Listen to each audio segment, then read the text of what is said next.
Chibi? Hey, Chibi. Guess he's not here. Guess I'll just start without him. I could barely contain my excitement upon seeing the announcement of this game, and I had really high hopes for it. But they fell about as short as the game's length. What were my qualms and my final verdict for Remember Me? Keep watching to find out. This is the All Review. Start without me again! I dare you! 最果てのストーリー抱いてあってもなくさまよい続けた滲んだ New World It's only just begun 今始まりの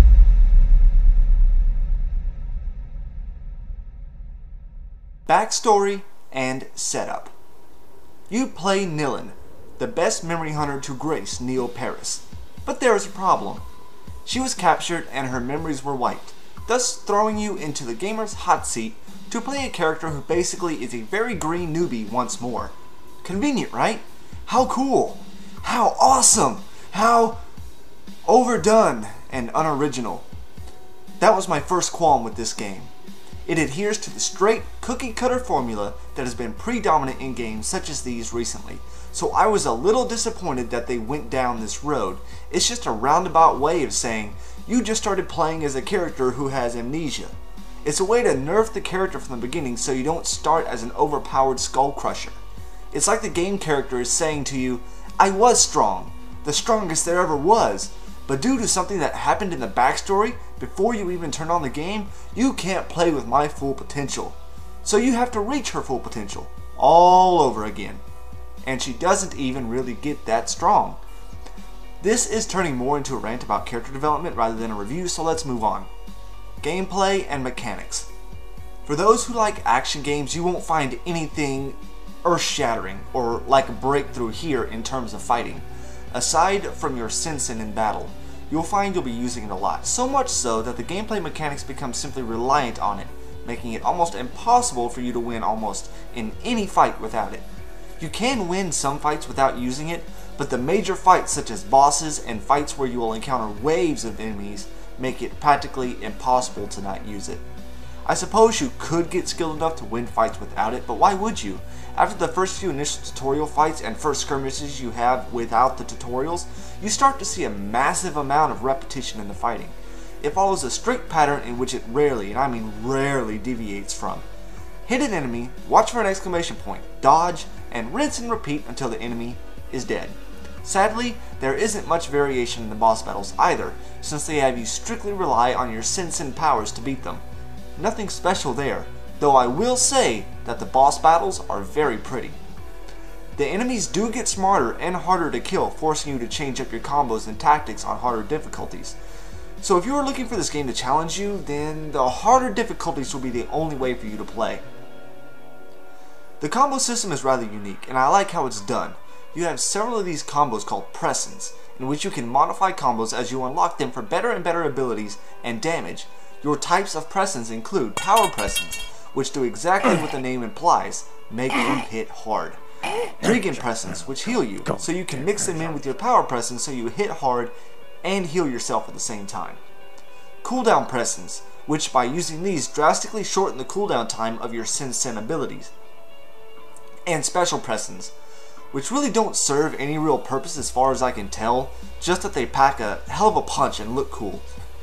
Cut it out, Chibi. You're pressing your luck. You better shut up or I'm a power pressing your special ass. Threaten all you want, Chibi. I got something for you. Oh yeah? What? You'll see. Anyway, back to the review. Fuck you! The further you put your presents in a combo, the more powerful their effect will be. If you put your power present at the end of the combo, then it gets its maximum effect and you hit really hard as a result. The same effect applies to your other presents. The further along in the combo that each present is placed determines how effective they will be, so you must choose how you want your combo carefully. The chase sections where you wind up having to run from something or someone and have to leap from obstacle to obstacle or over a hurdle could have been executed so much better. She is a very acrobatic character while fighting and leaps all over the screen, but when it comes to jumping over simple obstacles such as pipes, she winds up crawling over them on all fours, all the time, and rarely displays any kind of athleticism. What? Did she forget how to parkour outside of fighting? I really would have liked to see Nilin parkour over obstacles and from wall to wall instead of struggling to get over even the most mundane and smallest of hurdles. So she can parkour and freeform fight all over the screen during a fight, but she has to crawl over pipes while running for her life and struggle to crawl over and along walls? Sounds legit, it just seems like a rather large contradiction to her character to me. Soundtracks and environments. The soundtrack in this game is pure imagination. It's so harmonious and at certain points really highlight the game's atmosphere. When you get your first combo off in the game successfully, this really nice song starts. The first thing that came to mind when I first heard it was something Ghost in the Shelly or Zone of the Enders like. The music and soundtrack and ambiance in this game are top notch and are really worth listening to. I highly suggest finding the soundtrack to Remember Me and giving it a listen. As far as the environments go, they are very detailed, but it's nothing we haven't really seen before. There really isn't that much to look at since you're indoors the majority of the time, but when you do decide to look around, you can tell a lot of time went into detailing. But the soundtrack really fits the environment you come across, so it's a double-edged sword in a way. Story and game execution and length. The story, however, I have very few nitpicks about.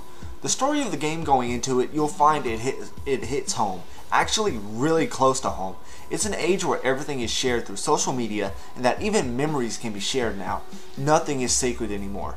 In a way, I find that Remember Me's message is saying that social media becomes kind of like a poison in the future and we humans are a slave to our own technology and vices.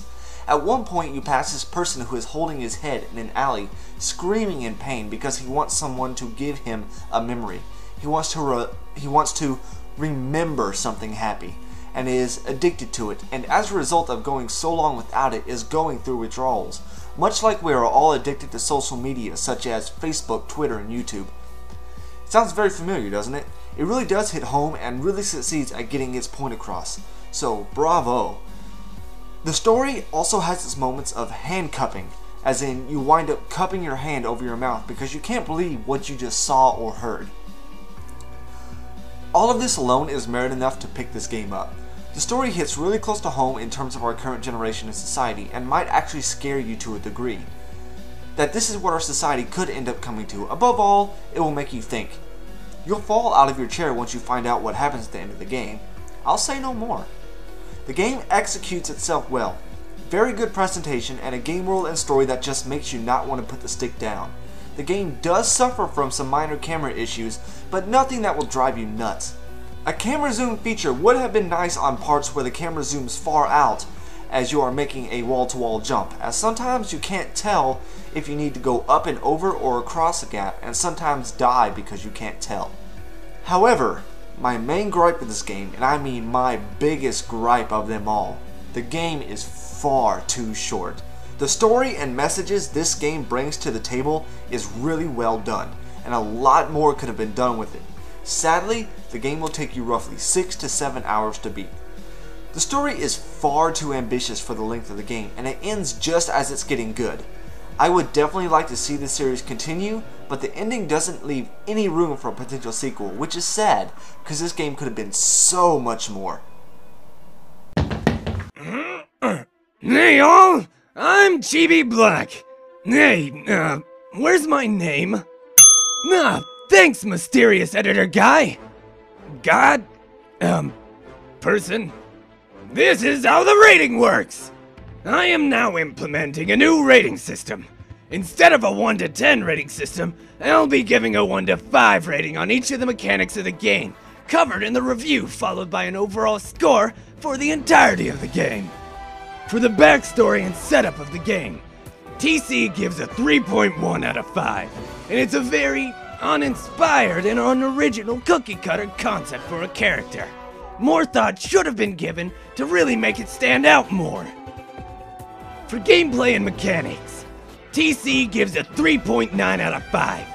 This would have received a solid 4, but due to Nilin's acrobatic contradictions, he had to knock it down. It just didn't make sense that she could do parkour-esque fighting and acrobatic finishers, but she couldn't be acrobatic when jumping hurdling obstacles. It's okay. That's acceptable. For soundtrack and environments, TC gives this a 4.2 out of 5. The soundtrack makes up a big majority of this rating. While the environments are pretty and detailed, you still wind up looking at a lot of the same stuff, such as boxes, windows, railings, and the inside of buildings. That's a lot of walls. More could have been done in his honest opinion. Story and game execution and length. TC gives this a 4.4 out of 5. The story and all its underlying messages really hit home, and the game did a very good job of conveying said messages and succeeds at some very good emotional build-up at times. However, the score for this section suffered due to the game's short length. A lot more could have been done with the story, and I was really sad when I saw the credits roll. My initial reaction was, "That's it?" followed by a big, emphatic Darth Vader, "No!" The Remember Me final verdict. TC gives Remember Me a 3.9 out of 5.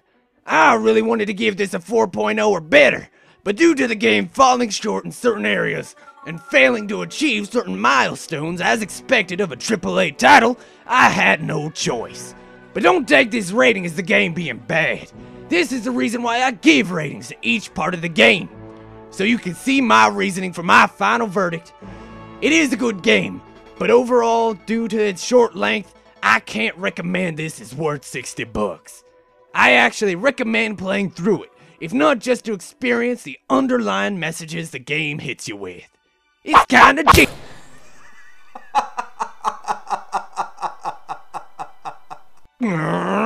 You're dead, man, Chrono!